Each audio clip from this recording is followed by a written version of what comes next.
Today you will hear the story about how adaptive skateboarding made it to the X Games, what this potentially means for adaptive skateboarding moving forward, and the impacts on the adaptive tribe as a whole. So tune in.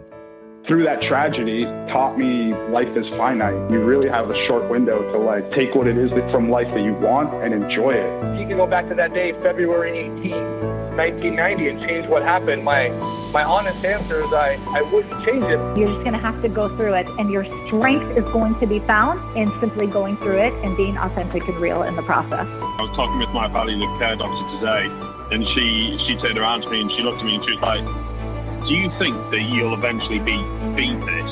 And I was sort of like, yeah, that's probably what I'm trying to do. No, nothing will ever take away the pain of my daughter not being here. It's my reality. Well, I know what my body's going to do to me. I've got a wheelchair in my future, but you know what I've been looking for?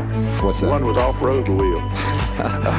Just remembering me as I am, happy and energetic and full of life, no matter what. You can expect life to kick you in the teeth, but you always get back up, no matter what, and you just keep going.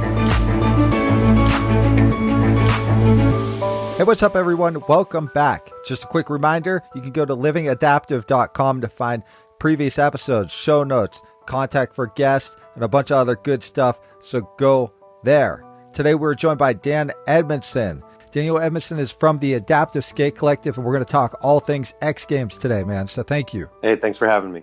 So it's good to have you back. You had a profound story of becoming an amputee after an accident, and listeners can go back. That's about from 10 months ago when we introduced you to our audience here at Living Adaptive. And so, Daniel Edmondson, you've been doing a lot of things since then, man. And one of the biggest things that we've seen right now is we just saw you guys break open the X Games, man, and really kick it off on a big stage this past year, and especially most recently up in Minneapolis in your hometown, man. How did that happen? We've been kind of pushing this sport for a long time, and the X Games in the past has done an adaptive demo, but this is the first time in history that they've actually added the comp in the main event. So, they had a podium. There was the first gold medalist, and so it's sort of a history breaker for adaptive skate. How did the Adaptive Skate Collective get involved with the X Games itself? Matt Hawkins and Dan Gale from Adaptive Action Sports teamed up, and they with their connections with X Games let them know, like, this is a thing, it's growing, it's headed towards Paralympics, and they sort of presented the opportunity and got us on the bill. But it also comes down to it's a pro comp and it's the first one. So, a lot of strings had to be pulled, a lot of connections had to be made. Huge shout out to Adaptive Action Sports. They actually did a lot to make that happen on the pro side to get, that on the bill. An Adaptive Skate Collective has sort of been the central place for these adaptive skaters to meet and talk online, and like the partnership between the two just kind of made it happen. So it's a good thing that it finally did. We've been pushing for it for years. To see that happen now is cool. And now that it's happened, like Dew Tour's taking a look and all these other things. So for the listeners that don't understand, how would you describe the X Games? It's a sort of a mix of extreme sports. So they have different disciplines. So like motocross and BMX, skate. And so there's let's say you have a 3-day pass. Well, like you look at the schedule and you decide which events you want to go to. And so you can go to BMX Big Air or, skate men's final street competition or, Moto X Best Whip or, so there's all these different types of competitions that are based around those sports. And so when you have a 3-day pass, it's cool to see the stadium because people shift from one section of the seating to the other depending on what event is next. Now, to give perspective to our listeners, this is like the very first step in a competition, having your very first competition in, say, Paralympic snowboarding, where snowboarding, adaptive athletes and snowboarding have their very first competition. And in turn, that eventually leads to it becoming a Paralympic sport and an Olympic sport. Well, I keep reminding myself it's not that long ago that para snowboard was added, and it was one of the most watched events from adaptive from Paralympics. Because there's all kinds of sports in Paralympic and Olympic sports phase in and out. It's like some get popular and some die off and some sort of bloom up from out of nowhere. And like, so, like you're going to see the wheelchair basketball and you're going to see track and field and you're going to see all these things. But now that skateboarding is in the Olympics and that downhill is going to be in the Olympics, it's like, it makes sense that the Paralympic sports follow suit.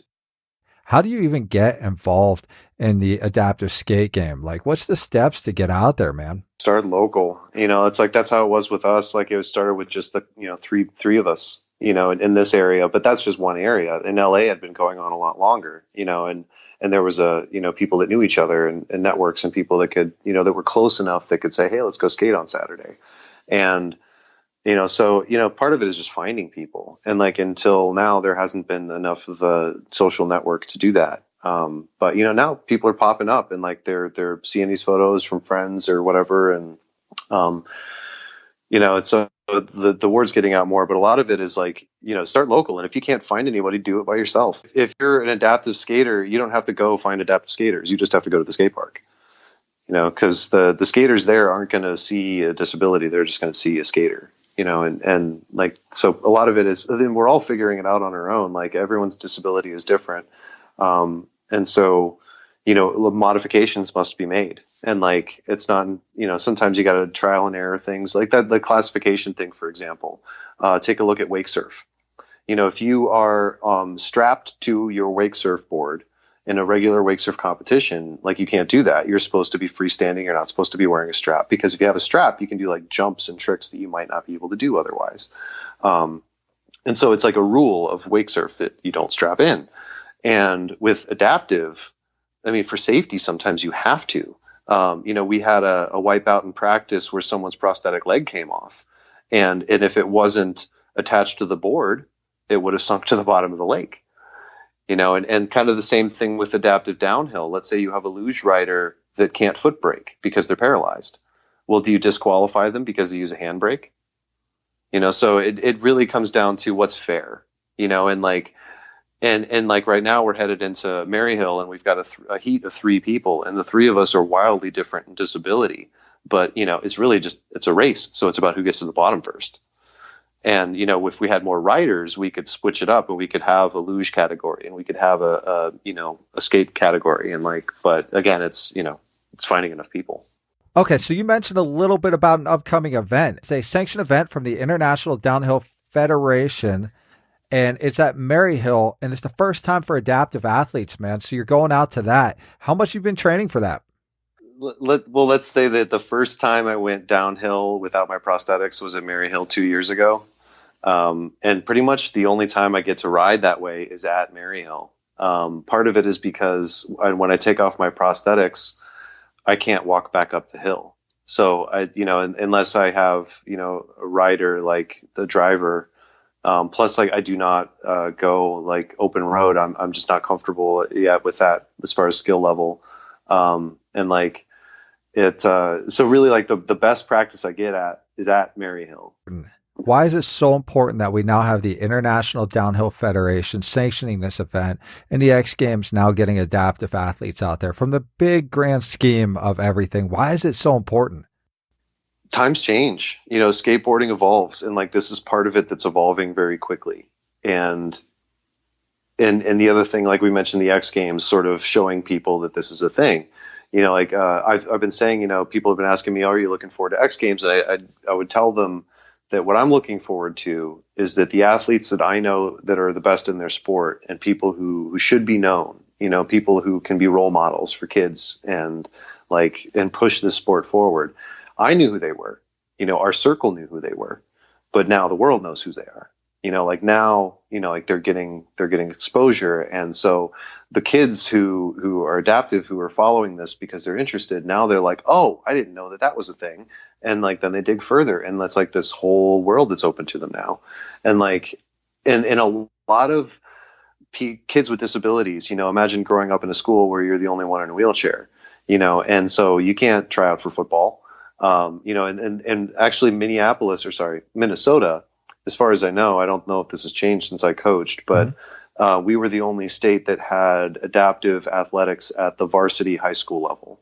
So like, kids in Minnesota that, did floor hockey and like they did, adaptive soccer. If they did 3 sports a year and they kept their grades up, they got a letter jacket and they were mentioned in the yearbook, and like, you know, it was on their graduation letter, and like they're varsity athletes. And like, and in other states, sometimes they don't have enough to do that. There's not enough resources. Adaptive sports is sort of a sideline thing. They don't get as much recognition. And, you know, now that we're seeing, like, what really set the bar is when Paralympics upped the purse prize to be equal to Olympics. Because that was only just like a year and a half ago, where they said, we're no longer viewing these athletes as less. They train just as hard, you know. And like I use this example all the time, is that in the I can't remember which Olympics now, but if you can look it up, it's true.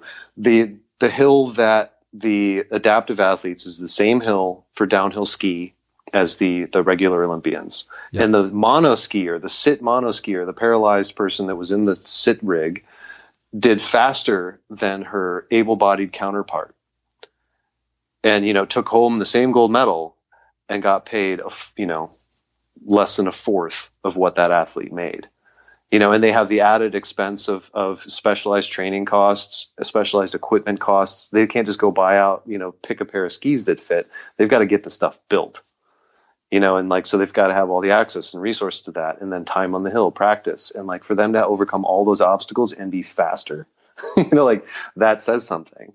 And it's not, you know, like the argument that running blades, it's a spring, so it makes you faster. Like, no, like, anything that's a disability is a hindrance. So like, having more to overcome and still beating your counterpart, you know, it says something.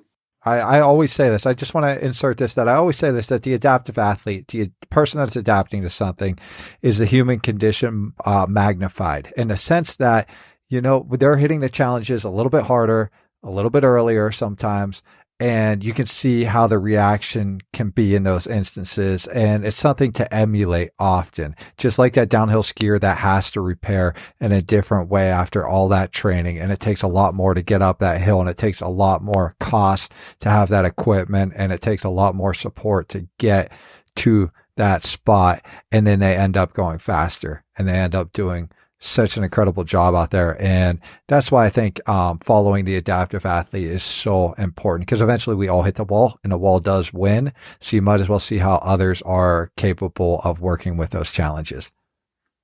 Yeah. And, you know, it's sort of, it's weird to think about, because like the whole, having a running blade, you know, could it potentially mechanically give you an advantage? And like, the answer is no. You know, like, it's with technology and like with everything, imagine what the Olympics is going to have to do for classification 1,000 years from now. Like, it'll be weird. And some things could give you an advantage. But like, so it becomes how do we classify these sports? Which ones do we keep going? Which ones do we get rid of? But, you know, for adaptive skate, like, that's what's exciting about that, is it gives kids with a disability like a very tangible example of something that they can do that's not track and field, you know, something that they can do that's not wheelchair basketball, you know, like there's team sports and then there's extreme sports, you know, and so like, this is just another extreme sport that kids can do. And like, if they have a disability, like, now there's enough examples out that no one can say, oh, I can't do it because I'm different. Well, it's like, look how different all of us are. Looking back now, what is something that really sticks out to you from the actual X Games competition? Vinicio Sardi, who took gold, to watch him win gold, like, to watch the tricks that he landed, how he was going so hard in practice. He was skating hard that whole weekend, and like, he was still able to throw it out for comp, and like, and to have the winning run that he did. And Philippe had an amazing run too. Like, I think that they both really showed what adaptive skate is capable of.